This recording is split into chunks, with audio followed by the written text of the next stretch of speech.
Queridos alunos, boa noite. Voltamos à nossa aula de número 70, 71, 72. Número 71, 72. Vamos falar de reta de posição astronômica e ponto Saint-Hilaire, posicionamento por reta de posição astronômica configurado na carta mercatoriana. Reta de abatimento, velocidade, latitude e longitude, diferença de altura que nós já vimos, plotar reta de posição na carta mercatoriana que nós já vimos, reta de abatimento, velocidade, latitude e longitude vamos ver posteriormente. Essa parte aqui do Saint-Hilaire também vamos ver posteriormente. Vamos falar aqui do triângulo de posição e a reta de altura. Reta de altura nós já calculamos na parte prática aí os cálculos astronômicos, usando a tábua Norris, usando o almanaque náutico, usando a tábua 249, usando o gráfico de plotagem da reta. Agora vamos ver aqui de onde surgiu tudo isso, esse triângulo de altura, reta, delta A, azimuth verdadeiro, altura tabulada, surgiu daqui do nosso triângulo de posição. Igual como na trigonometria esférica, para navegação de longo curso, loxodrômica, ortodrômica, que nós aprendemos no segundo ano. Assim nós temos também um triângulo de posição no céu, onde nós temos aqui o polo norte, certo? O astro e o nosso zênite. Então nós aqui temos aqui na esfera celeste, aqui a Terra, certo? E a nossa esfera celeste. Então o polo norte celeste e aqui o polo sul celeste. Aqui o nosso equador celeste,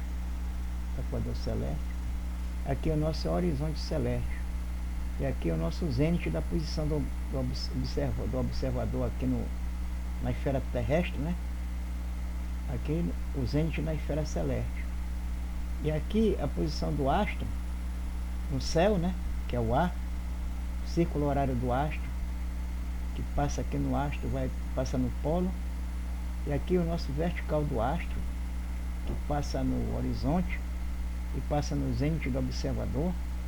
E nós formamos aqui o triângulo PAZ, P, polo, A, astro, Z, zênite do observador. Que nós temos essas coordenadas aqui formadas por esse triângulo esférico, que é igual ao nosso triângulo esférico da trigonometria esférica. Ele pertence aos cálculos da trigonometria esférica.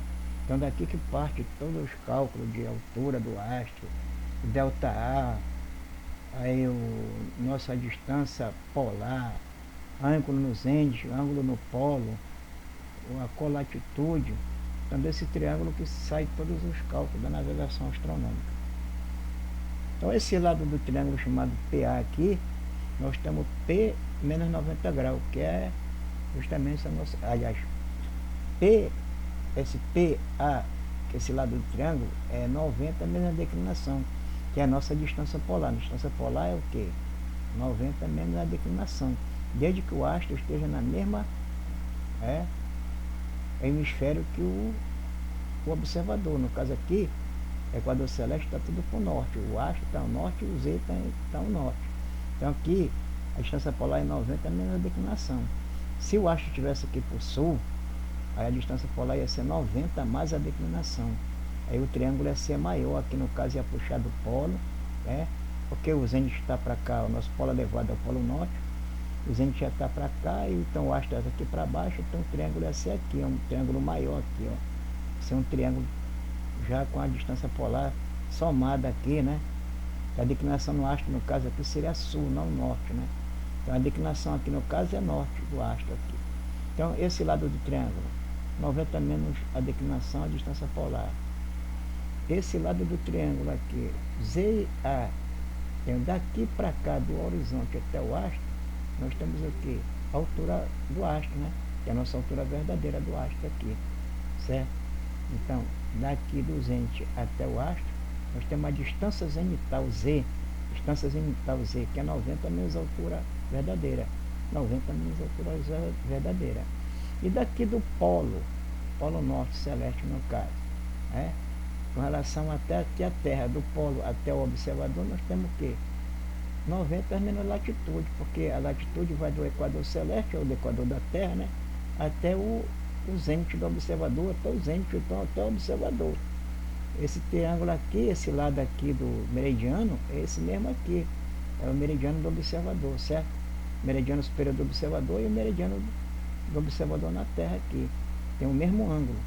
Então daqui para cá é a latitude, daqui para cá é a colatitude, que é 90 menos a latitude, a colatitude. Você se lembra na trigonometria esférica que a navegação lá em longo curso, a ortodrômica, né, a navegação ortodrômica, essa colatitude ela entra lá nos cálculos da navegação ortodrômica. E aqui na navegação trigonométrica também, ou da astronômica, desculpe, navegação astronômica, vai entrar também o triângulo da paz aqui, entra nos cálculos da navegação astronômica. Então é daqui que parte o triângulo da trigonometria esférica com relação à navegação astronômica. Então nós temos aqui a latitude, a colatitude, que é 90 menos latitude. Esse ângulo aqui formado entre o meridiano superior do observador e o vertical do astro é o ângulo no zênite. Esse ângulo aqui entre o meridiano superior do observador e o círculo horário do astro é o ângulo no polo T', ângulo no polo T'. E aqui 90 menos A, que é no caso a distância zenital. E esse ângulo formado aqui entre o círculo horário do astro e o vertical do astro e o círculo horário do astro, esse é o ângulo paralático, ou a paralaxe do astro. Então não tem muito efeito para os nossos cálculos da navegação astronômica esse ângulo aqui. O que nos interessa é esse ângulo no polo, o ângulo no zênite, a distância, a colatitude, a distância polar e a distância zenital. Então esses três lados do triângulo, com esses dois ângulos, é que nos interessa para fazer os cálculos da navegação astronômica. Então temos aí o triângulo da paz, esse aqui que foi feito toda a base da navegação astronômica, dos cálculos da navegação astronômica, feito em cima desse triângulo esférico aqui, o triângulo PAZ, triângulo da paz. Triângulo celeste, para os propósitos da navegação astronômica, o sistema de coordenadas terrestres, celestes e horizontais estão combinados sobre a esfera celeste, formando o triângulo astronômico ou celeste. Quando este triângulo está relacionado com a Terra, ele passa a ser chamado de triângulo de navegação, quer dizer, aquele triângulo da navegação ortodrômica, né? O que é bem mais comum, triângulo de posição. Quer dizer, o triângulo da trigonometria esférica da navegação ortodrômica é chamado de triângulo de posição, com relação à Terra. Mas quando é com relação à esfera celeste, é triângulo astronômico ou celeste, ou triângulo da paz. Os três sistemas mencionados já foram apresentados anteriormente e cada um deles servirá para formar os lados do triângulo celeste. Os três vértices do triângulo são o polo celeste mais próximo do observador, certo? Que é o polo elevado, no caso. Se o observador tem latitude norte, o polo elevado é polo norte celeste. Se a latitude é sul, o polo elevado é polo sul celeste. O zênite do observador, que também depende da latitude, né, do observador, que é o zênite, né, está em cima da cabeça do observador, passa no centro da Terra, passa pelo observador e vai para a esfera celeste, é o Z. E a posição do astro, que são onde tem as suas coordenadas do astro, né, que é a declinação, a distância polar, certo? O ângulo no polo, o ângulo local, são a posição do astro, com relação ao sistema de coordenada equatorial. E o sistema de coordenada azimutal, no caso é o azimuth, é a altura do astro, verdadeira, o azimuth quadrantal, o ângulo no zênite. Essas são as coordenadas do sistema azimutal. Para melhor compreendermos o triângulo celeste, que passaremos a chamar de triângulo da paz, observamos a figura apresentada. Nela vemos que o equador celeste está representado, pois que a partir dele são contados a latitude do observador e a declinação do astro. A latitude do observador aqui, ó, certo? E a declinação do astro aqui, ó. A declinação é aqui, do Equador Celeste até o astro. E a latitude do observador é daqui do Equador Celeste até o zênite. O horizonte celeste também está representado, pois que a altura do astro é contada a partir dele. A altura do astro é contada a partir do horizonte celeste, né? O polo elevado, no caso o PN, o polo norte celeste, né, é um dos vértices do Triângulo da Paz, o polo elevado. O nosso polo elevado lá é representado pelo ângulo interno com ângulo no polo. É o ângulo no polo, é o AP. T' é o nosso polo elevado lá, no caso do Triângulo da Paz. O lado do triângulo que liga o polo elevado ao zênite do observador é o segmento meridiano terrestre projetado na esfera celeste. Observando, é fácil afirmar que este lado PZ nada mais é que o colatitude do observador. Quer dizer, a colatitude do observador é 90 graus menos a latitude, a colatitude. E esse lado que representa lá o polo elevado com o zênite do observador. O lado do triângulo entre o polo elevado e o astro é um segmento de círculo horário do astro. Aí passa o círculo horário do astro, o polo elevado e o astro. Observando também, é claro que este lado PA é normalmente o valor complementar da declinação do astro, que chamamos de distância polar. Então essa PA aqui é a distância polar, que é igual a 90 graus menos a declinação. Salientando que se o astro estiver para o sul, quer dizer, o sinal da declinação for diferença da latitude, o P é igual a 90 mais declinação. O P vai ser 90 mais declinação, no caso aqui.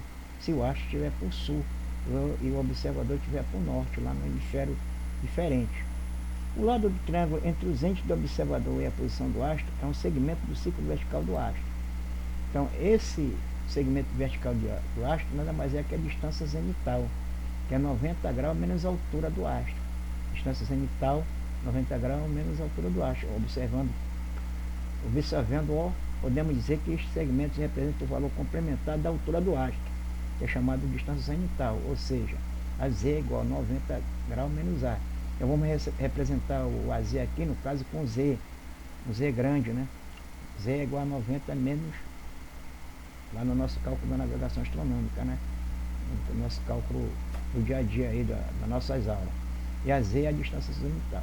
Observação, na figura apresentada, tanto o zênite do observador quanto o astro observado estão no mesmo hemisfério norte da esfera celeste. Outras possíveis relações serão discutidas mais adiante. Na navegação astronômica, somente dois ângulos do Triângulo da Paz têm importância, quer dizer, o ângulo no polo e o ângulo no zênite. O ângulo designado T', que como já sabemos é o ângulo no polo, também é chamado de ângulo meridiano. Relembrando sua definição, dizemos que o ângulo no polo é o ângulo medido para leste ou para oeste a partir do meridiano celeste do observador, ou meridiano superior do observador, até o círculo horário do astro, variando de 0 a 180 graus, de modo semelhante à longitude. Deverá ser nomeado leste ou oeste para indicar a direção da medida. O ângulo no polo, T', guarda, como também já sabemos, uma estreita relação com o ângulo horário local, já anteriormente definido em outras aulas, como sendo o ângulo horário medido para o oeste a partir do meridiano celeste do observador até o círculo horário do astro. Então essa aqui é a definição do ângulo horário local, é medido para o oeste, né? No sentido indireto, de leste para oeste. Comparando as duas definições, fica fácil concluirmos que se o ângulo horário local é menor que 180 graus, certo? T' é para oeste e é igual ao ângulo horário local. Se o ângulo horário local for maior que 180 graus, o T' é para leste, é igual a 360 graus menos ângulo horário local. Então essa fórmula que nós já usamos nos exercícios de ângulo horário local, ângulo no polo, né? Então todo mundo já conhece já essa definição aqui de ângulo horário local e o ângulo no polo. O outro ângulo de importância dentro do Triângulo da Paz é o ângulo zenital, que está localizado no zênite do observador. Ele é designado como AZ, ângulo no zênite. É definido como ângulo no zênite entre o meridiano celeste do observador e o círculo vertical que passa pelo astro. É o círculo vertical do astro, né? O círculo vertical que passa pelo astro é chamado de vertical do astro. Por convenção, ele é medido de 0 a 180 graus, para leste ou para oeste, do meridiano do observador. Então você sabe que quando o zênite é medido de leste para oeste, de 0 a 180 graus. Ele tem dois sinais, né? Sudeste, sudoeste, noroeste, né? Então o ângulo no zênite é medido aí a partir do meridiano celeste do observador, meridiano superior do observador. Então aqui temos o Triângulo da Paz, aqui no polo elevado, o astro. Aqui 90 metros de altura aqui, que é a distância zenital, o ângulo no polo, o ângulo no zênite, e aqui o azimuth verdadeiro do astro, aqui o azimuth verdadeiro do astro. Vai de norte verdadeiro até o vertical do astro, certo? E aqui é nosso zênite aqui, tá? Polo, elevado, astro, zênite, norte verdadeiro, ângulo no zênite, ângulo no polo, e aqui é a nossa distância zenital, 90 graus menos A. É importante distinguir o ângulo zenital ou azimutal, ou ângulo no zênite, no Triângulo da Paz, do azimuth verdadeiro do astro observado, que, como mencionado anteriormente, pode ser obtido pela marcação verdadeira do astro, contada a partir do observador. O azimuth, com este significado, é sempre abreviado como A4. A4 que é aqui uma definição que está lá embaixo, que não nos interessa. É sempre abreviado como A, que é o azimuth verdadeiro, né? Com a altura A, formando duas coordenadas horizontais, o azimuth verdadeiro e a altura do astro, através dos quais o astro é localizado em relação ao observador na superfície terrestre. Quer dizer, com sextante você mede a altura do astro, a altura instrumental, e corrige para a altura verdadeira, né? E o azimuth você vê com a unidade lá, você pega a marcação, mira na direção do astro lá no navio e vê o azimuth verdadeiro do astro, né? No caso, o azimuth da gira, aí você vai calcular tudo na tábua Nora, com os dados que você observou o astro, e vai calcular o azimuth verdadeiro e o azimuth da giro, né? Ou, desculpe, o azimuth quadrantal, ou amplitude no caso, ou no caso do Sol, tiver uma altura lá para calcular o azimuth do erro da giro, no caso aqui é azimuth quadrantal, você vai comparar com o azimuth quadrantal com o verdadeiro, vai comparar, aí vai ter o azimuth, certo? Calculado lá na tábua Nores, aí o almanaque náutico vai ver o azimuth verdadeiro aqui, certo? Calculou o azimuth verdadeiro com o azimuth quadrantal. Então o azimuth verdadeiro é que nos interessa lá, que é a medição lá pela idade e a altura com sextante aqui. O terceiro triângulo no interior do Triângulo da Paz é chamado de ângulo paralático, não usado na prática da navegação astronômica, pelo que não será mais mencionado. E esse ângulo paralático, que é o paralaxe, não nos interessa, só interessa para a astronomia. No caso lá, tem muita valor, esse valor aqui paralático, ou paralaxe das estrelas, certo? O valor paralático na astronomia, para cálculo da astronomia lá. A gente sabe pelo paralaxe a distância que está o astro da Terra, né? Pelo ângulo paralático da estrela, a medição dele lá com relação à Terra, esse ângulo dá para ver a distância entre a estrela e a Terra. O triângulo de posição PAZ, na determinação de posição pela navegação astronômica, o triângulo Paz, anteriormente descrito, necessita ser resolvido para encontrarmos uma linha celeste de posição que passe pelo observador através de seu zênite. E essa linha de posição é a LDP, linha de posição do navio, como eu já fiz nos cálculos, mostrei lá também no gráfico, ela plotada, né? Ela passa em cima do observador, né? Desde que esteja todo correto, os cálculos, toda a observação com o sextante, todo corrigido direitinho no almanaque náutico, no Tabanores, entrada correta na Nagal 249, aí você vê que essa posição vai passar em cima dos entes do observador. Também tem que corrigir a velocidade do navio, no caso, se for transportar uma reta para outro lugar para cruzar uma reta com outra, tem que usar a velocidade do navio. Se o navio não ficar parado, fixo na água, ele está navegando. Mas para efeito do cálculo da navegação de uma reta só, não é preciso correção de velocidade, porque você vai traçar aquela reta que é justamente a linha de posição, onde qualquer parte dela pode estar o navio. Aí o cruzamento de outra observação, de outra reta, com o transporte de uma reta para outra, que dá a posição do navio. Isso poderia ser feito selecionando o triângulo da Paz através de método trigonométrico. Entretanto, na prática da navegação astronômica, a solução é simplificada pela construção de um triângulo da Paz, que nada mais é do que a projeção do triângulo PAZ sobre a esfera terrestre. Esse triângulo da Paz, que é na esfera celeste, joga para a esfera terrestre e forma o triângulo da PAZ lá. para fazer os cálculos da trigonometria esférica em cima desse triângulo. O principal ponto de entendimento é que, sendo as esferas celestes e terrestres concêntricas, ambas têm como ponto comum um ponto central, pelo qual passam todas as linhas, como mostra na figura abaixo. Então está aqui. Aqui é a esfera terrestre, aqui é a esfera celeste. Aqui o triângulo PAZ, aqui o triângulo PAZ. Certo? Então esse triângulo é semelhante a esse triângulo aqui. Aqui é o polo terrestre, aqui é a latitude do observador e aqui é a posição do astro na Terra. Aqui é a posição do astro na esfera celeste, aqui o polo norte celeste, aqui o zênite do observador no céu. Então esse triângulo é semelhante aqui, que ele pode ser transportado para cá para efeito de cálculo da navegação astronômica e da trigonometria esférica. Como o vértice Z representa a posição que assumimos para o observador, ou posição estimada, é claro que este poderá não estar em Z, e sim em Z1, Z2 ou Zn qualquer. Quer dizer, dentro daquele triângulo lá, um dos lados do triângulo, que representa lá o vértice, né? Ele pode ter qualquer posição lá, no caso que é na posição do navio, na carta de navegação é a reta, que representa a curva do triângulo, a reta, certo? Que ela é tangente à curva do triângulo lá, que tem a posição do navio. Em qualquer lugar pode estar o observador. Como o astro observado é o mesmo em qualquer situação de Z, o ponto A pode ser dito como fixo, como independentemente da posição do observador, Z1, Z2 e Zn. A altura do astro observado é a mesma naquele instante considerado. Podemos afirmar que Z1, Z12, Z14 é uma constante.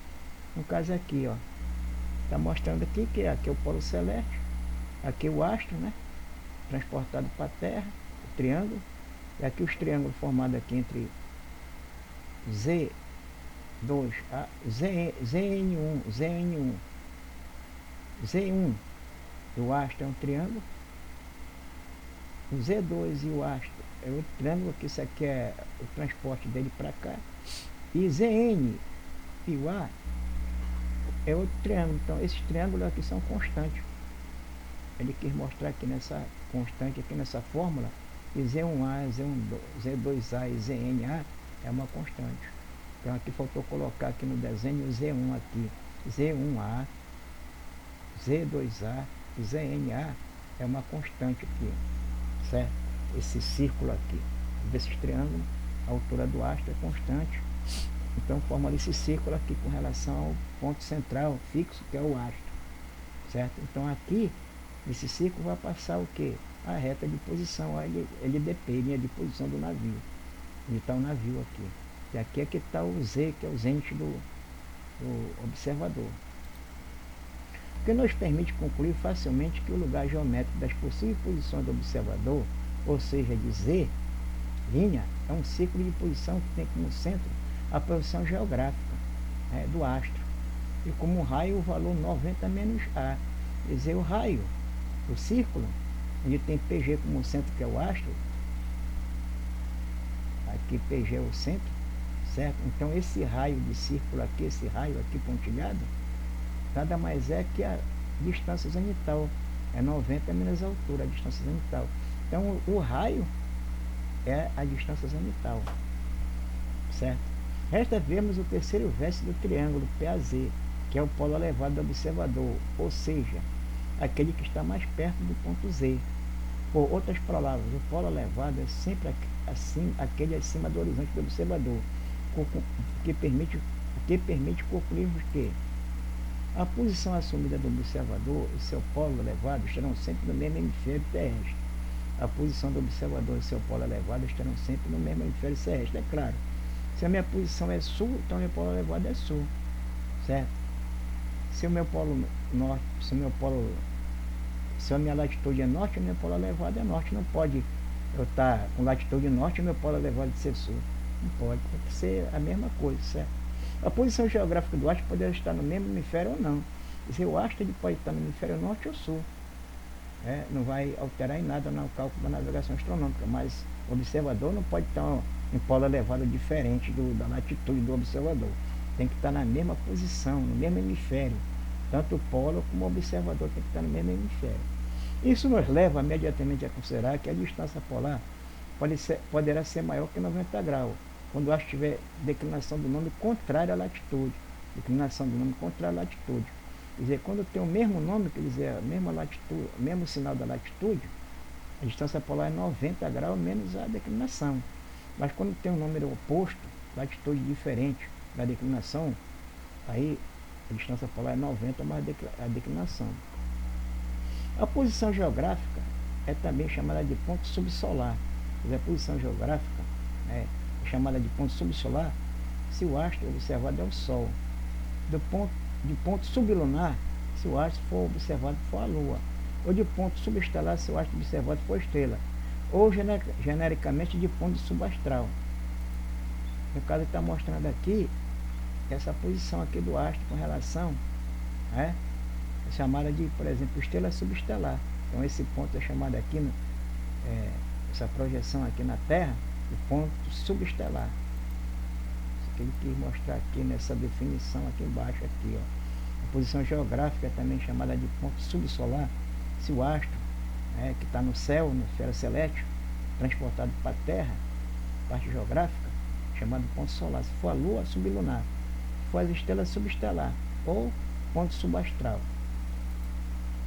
Então aqui no caso, ó, aquele exemplo aqui que ele deu aqui do 90 menos D e 90 mais D, está aqui, ó. O polo sul, o navegador aqui, o zênite aqui, a latitude sul. Então aqui, ó, aqui o astro, né? Certo? Então aqui é o triângulo esférico aqui, certo? Então aqui os dois, então é 90 menos a declinação no caso. E aqui o zênite do observador aqui no sul e o astro com a declinação norte. Então aqui já é 90 mais Z. 90 mais Z. Então aqui a distância polar já é 90 mais Z.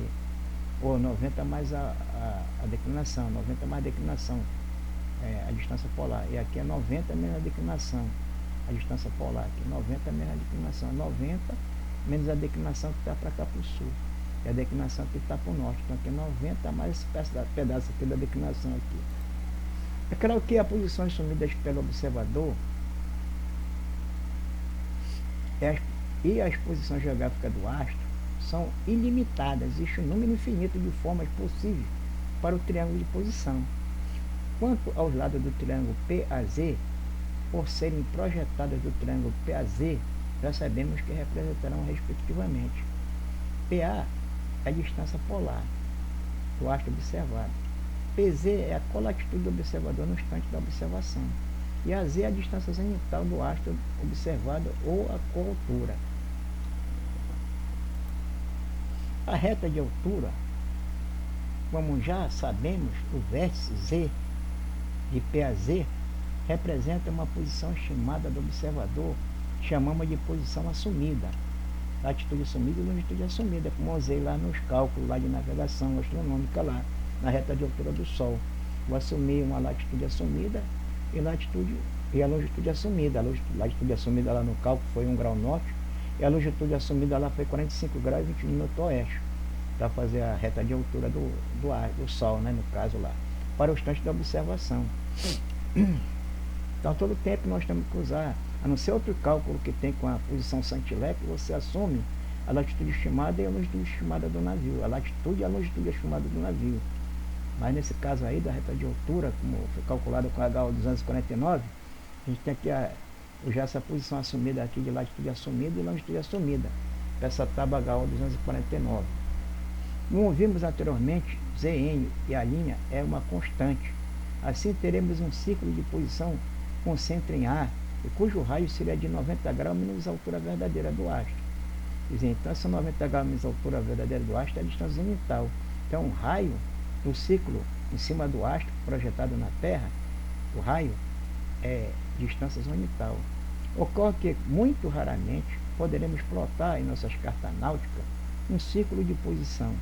Efetivamente, sendo o raio do círculo de posição a distância zenital do astro de 90 menos A, somente um astro observado em uma altura próxima de 90 graus permitirá que tenhamos um raio suficientemente pequeno que resulte em um círculo de posição, também bastante pequeno para ser plotado diretamente sobre uma carta de navegação náutica.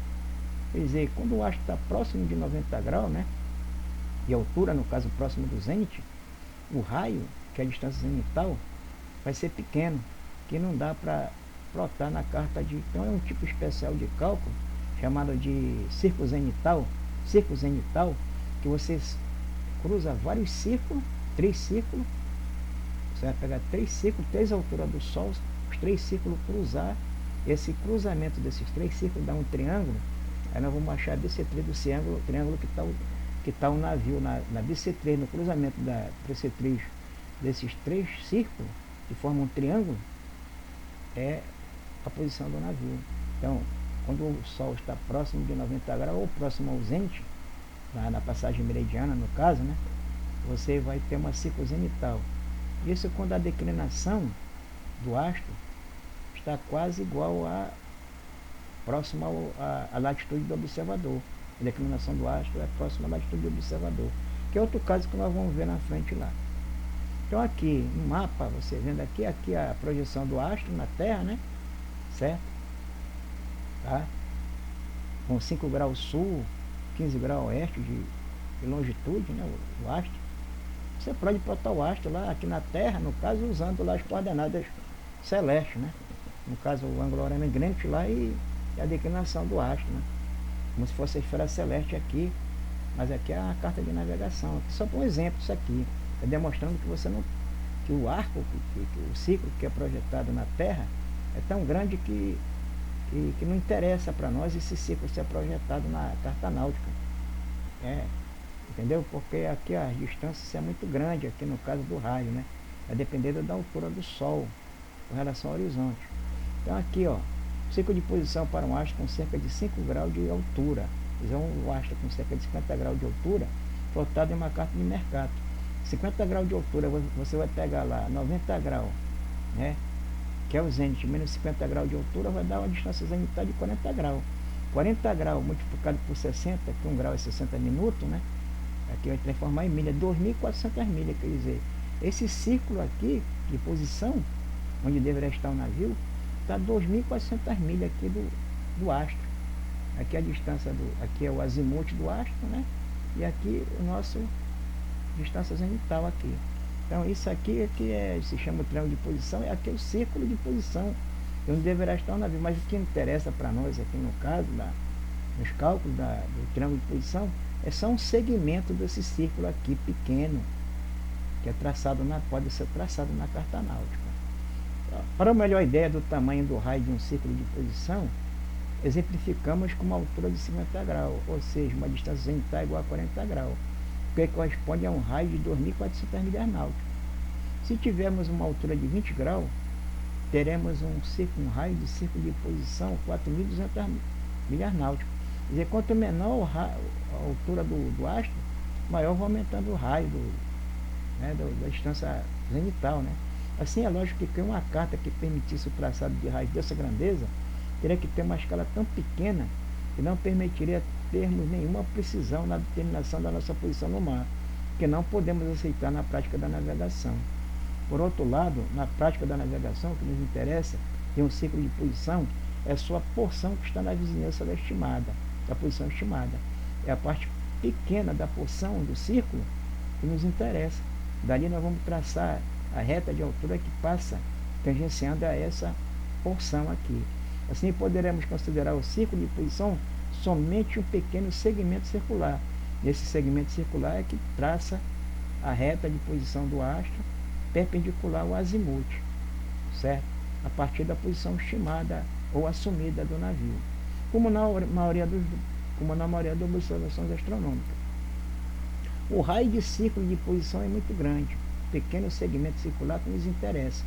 Pode ser considerado na prática uma linha reta, pois a curvatura existente será totalmente significante, como mostrada pela figura que se segue. Está aqui. Então aqui o astro, posição geográfica do astro na Terra, o raio de círculo de posição, que é a distância zenital, ou o delta A, né? Distância zenital, 90 menos A, que é o delta A. E aqui a posição estimada ou assumida do navio, certo? E aqui a nossa reta passando, tangenciando ao delta A, ou a distância zenital, que é o rico, que é o raio do círculo do posição geográfica do astro, PGA do astro aí. Ao resolvermos um triângulo de posição PAZ, já sabemos que assumimos uma posição definida por latitude assumida e longitude assumida para o instante da observação. E do astro observado para o instante do T, temos, através do almanaque náutico, as coordenadas horárias. Certo? Então, para o instante T, que é o ângulo no polo, o ângulo local, as coordenadas horárias do sistema de coordenadas horárias. Né?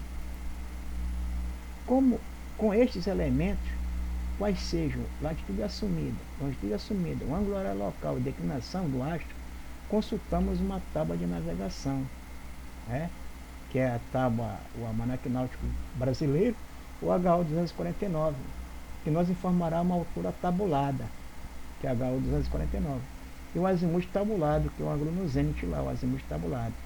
Ou, em outras palavras, nos dará um raio de um círculo de posição.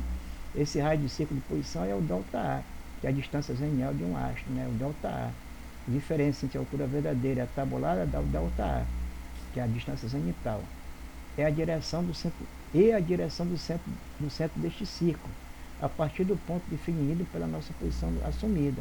Quer dizer, a partir do ponto assumido, por isso que eu quis mostrar primeiro o cálculo lá da navegação astronômica, antes de mostrar aqui a teoria. Se eu mostrar a teoria primeiro, aí vocês não vão entender o que aconteceu lá. Então eu quis mostrar primeiro os cálculos, certo? E depois aqui a teoria, para ficar mais fácil de você entender porque tudo aquilo lá. Naquele mesmo instante T, observando o astro com o nosso sextante, obteremos uma altura. Esse T aqui é o tempo, né? No mesmo instante T, observando o astro com o nosso sextante, obteremos uma altura A. E com o auxílio de uma agulha, o azimuth, agulha giroscópia no caso, um azimuth A. Ou seja, obteremos um novo raio de um novo círculo de posição, bem como a direção do centro do novo ciclo, a partir dessa nova posição assumida. E aqui com a direção, que é o nosso azimuth, né? Vamos ter de novo um novo raio, né? Justamente com a altura observada e a altura tabulada. A diferença da altura tabulada e a altura verdadeira, certo? Vai dar o ΔA, que é o novo círculo. Assim como o astro observado é o mesmo, assim como o astro observado é o mesmo, e o centro do círculo é o mesmo, podemos dizer que o raio do novo círculo é menor ou igual ao raio do círculo anterior. O que significará? Estarmos mais longe de A, raio do novo círculo maior. Estarmos mais perto de A, raio do novo círculo menor. Ou estarmos na mesma distância de A, quando o raio do novo círculo se iguala ao raio do círculo anterior. E quer dizer aqui o seguinte, que a diferença entre a altura tabulada e a altura verdadeira vai dar um ΔA, que é o raio do círculo. Então, essa altura tabulada é um círculo que vai ficar na Terra, com centro no PGA, que é a projeção geográfica do astro. Então, a altura tabulada vai ter um círculo e a altura verdadeira vai ter outro círculo. A diferença entre um e outro é o ΔA. Quando um está mais longe que o outro, aí, certo? O ΔA é positivo. Quando o outro está mais perto que o outro, o ΔA é negativo. Quando está um à mesma distância que o outro, o ΔA é zero. Como vai mostrar daqui a pouco aí no outro slide. Quanto à direção do centro, é fácil entendermos que ela é praticamente a mesma, ou seja, o azimuth tabulado, certo? Ou calculado, no caso do azimuth quadrantal, que foi calculado com a Tabanores. É praticamente igual ao azimuth observado, o que pode ser melhor entendido com o auxílio da figura a seguir apresentada. Aqui. Então aqui temos aqui o nosso astro, né? PGA. Aqui o círculo, a distância de uma porção do círculo, aqui é outra, aqui é o ΔA, e aqui o azimuth, né, do astro, no caso aqui verdadeiro do astro aqui. Posição chamada ou assumida do navio, aqui, certo? Posição do círculo de posição, altura tabulada aqui, o círculo de posição, porção do círculo de posição, altura observada. A diferença entre um e outro vai dar o ΔA. Se P for PN, Polo Norte, no caso da figura ao lado, o valor do azimuth verdadeiro será igual ao valor representado do azimuth zenital, do ângulo zenital. Quer dizer, esse azimuth aqui verdadeiro é igual ao ZN, ao ângulo no zênite aqui no caso, certo? Como já vimos desses círculos de posição, só nos interessarão as pequenas porções localizadas na vizinhança da posição estimada. que podem ser consideradas na prática como segmentos retos, porque também já sabemos. Assim, a figura representada pode ser simplificada, resultando na figura ao lado apresentada. Examinamos a figura, vemos que podemos afirmar não estarmos na posição Z, e sim em algum lugar de M, sobre a linha da porção do ciclo de altura observada, e mais, a uma distância de posição Z, igual à diferença de raios entre o círculo de posição observada e estimada. Distância essa contada sobre a direção do azimuth do astro. Então é aqui que ele está mostrando que a reta de altura é essa aqui, né?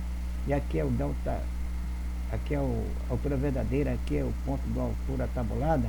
A diferença de um de outro é a distância delta A. Então a posição estimada, assumida, pode ser uma dessas daqui, no caso, a posição do navio pode ser uma dessas daqui, dentro dessa reta de altura. Então a direção do azimuth do astro é para cá, certo? Onde foi plotada a reta de altura. A posição estimada ou assumida do navio aqui. Diferença entre a altura observada e a altura tabulada, que é o delta A. Então isso daqui até aqui, né? Esse intervalo aqui, esse intervalo entre um e outro, é o delta A. Lembramos que a posição Z é uma posição estimada ou assumida. Fácil e concluímos que temos um lugar geométrico de pontos que satisfaz as condições de distância e direção. Este lugar geométrico é uma reta perpendicular à direção do azimuth. Essa reta aqui é perpendicular à direção dos azimuths da posição estimada ou assumida. Essa reta que denominamos de reta de altura de um astro. Então, essa reta que é a reta de altura do astro. A diferença entre a altura verdadeira e a altura tabulada. Do azimuth é o tempo todo o mesmo. A direção é todo o tempo o mesmo. Então, qualquer ponto aqui pode estar um navio. Pelo que vimos, sabendo até aqui, podemos dizer que a diferença algébrica entre a altura observada, ou simplesmente a altura, e a altura tabulada ou estimada, poderá ser positiva ou negativa, sendo muito raramente nula. Assim teremos três casos. O primeiro caso, quando a altura verdadeira é maior que a altura tabulada ou estimada, o delta é positivo. Nós vimos no cálculo lá do Sol lá. No segundo caso, quando a altura verdadeira é menor que a altura estimada ou tabulada, o delta é negativo. E quando um for igual ao outro, terceiro caso, o delta é igual a zero. Isso aqui é a coisa mais difícil de acontecer, mas acontece. Você calculando lá tudo direitinho, corrigindo todas as correções de altura do astro, altura aparente, entrando no almanaque náutico corretamente, tirando o cronógrafo, o cronômetro, você vê que o cálculo da navegação astronômica ele é muito prático, é muito assim, na marca. E se você, qualquer detalhezinho que você errar no cálculo, você vai errar o delta A. E você errando o delta A, você está errando a posição do navio. Simplesmente acontece isso aí, certo? Por exemplo, entre duas retas, você cruzando duas retas de altura de dois astros, você tem que calcular de uma tal maneira essas duas retas, no caso, no momento distinto assim lá no navio. Eu estou de manhã, clareou o dia, tem um horizonte bonito lá, no navio que está quase balançando, certo? Aí tem um sol, subiu, está lá em 20 graus, e tem a lua também. Eu verifico que o sol está na minha proa e a lua está no meu través. Então dá um bom cruzamento, dois astros, né? Um na proa, certo? Reta de velocidade, eu estou no través, reta de abatimento. Está no través, a lua está no meu través de bomborda, certo? E o sol está na minha proa, quer dizer, na direção do meu rumo. Então, e cruzamento desses dois astros dá duas retas cruzando em 90 graus. Quer dizer, uma boa posição astronômica aí. A melhor posição astronômica para você fazer é essa, quando os astros estão uma na proa, outra no través. E como se eu marcasse dois farol, em terra, um na proa, outro no través. E você fazer o cálculo de uma tal maneira que você observar, fazer a correção de velocidade da marcha média do navio, e pode dar o delta A aqui dos dois astros para plotar na carta de navegação, na carta de plotagem, do gráfico, o delta A ser zero e as duas retas vão cruzar 90 graus uma da outra. Agora, se você fizer algum erro de cálculo, alguma coisa, elas não vão ficar 90 graus uma da outra. A reta de estrela, a mesma coisa, as 7 estrelas cruzando, ela só vai cruzar todas as retas de estrela. Eu já fiz isso uma vez no navio. Consegui isso, fazendo muito cálculo corretamente, entendeu? E as 7 estrelas cruzaram num ponto só, mas eu fiz correção de velocidade na marca do navio. E os cálculos que eu fiz também, tirei tudo que tinha direito, temperatura, tudo, pressão atmosférica, refração, tudo. E as 7 retas cruzaram no mesmo ponto, quer dizer, o navio estava ali. Porque a reta das estrelas, elas não cruzam geralmente no mesmo ponto, não, só quando o cálculo está muito correto. Elas cruzaram no mesmo ponto, ela faz um triângulo. Tem 3 estrelas principais lá que elas fazem um triângulo, que é a bissetria desse triângulo, que é a posição do navio. A mesma coisa num cálculo de Sol, estrela, ou Sol, Lua, ou a Lua cheia com um planeta, você cruzando, a Lua está na minha proa e o planeta está no meu través. Eu posso fazer um cálculo de reta de velocidade e reta de abatimento, e aí cruzar os dois, tudo, se os cálculos estiver tudo correto, o delta A vai ser igual a zero aqui no caso, entenderam? Para poder ela fazer uma boa posição do navio aí. Então aqui ele vai citar esse primeiro, segundo, terceiro caso, um exemplo aqui de um desenho que mostra que a altura verdadeira é maior que a tabulada, aqui a diferença do todo é positiva aqui, o valor é positivo porque a altura verdadeira é maior que a altura tabulada, então o valor é sempre positivo.